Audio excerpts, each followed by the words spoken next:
আজকে 24শে December Beijing শান্তি দিবস উপলক্ষে সিএলএমবির উদ্যোগে আমরা এখানে সবাই সমবেত হয়েছি।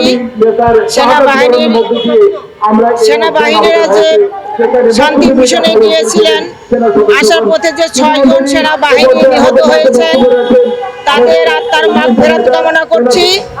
এবং আমাদের দেশে শান্তির জন্য যে সেনাবাহিনীরা কাজ করছে, তাদেরকে আমি আন্তরিক অভিনন্দন এবং শ্রদ্ধা জানাই।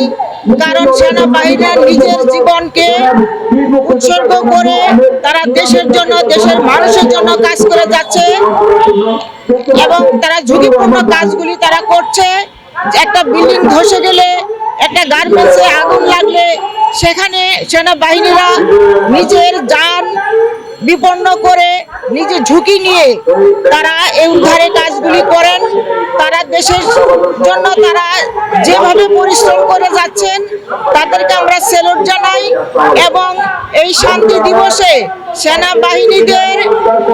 সেনাবাহিনীদের যে যথাযথ মর্যাদা এবং দেশ রক্ষার জন্য যথাযথ মর্যাদা ক্ষমতা অর্পণ করা হোক, সেই উপলক্ষে আমরা আজকে আমাদের দাবি হচ্ছে সেনাবাহিনীরা তাদের সম্মানের সহিত তাদের এই দেশকে তারা নেতৃত্ব দিবেন, এই দেশের শান্তির জন্য পরিচালনা করবেন, দেশের মানুষের জন্য পরিচালনা করবেন। আজকের আমার এই দাবি।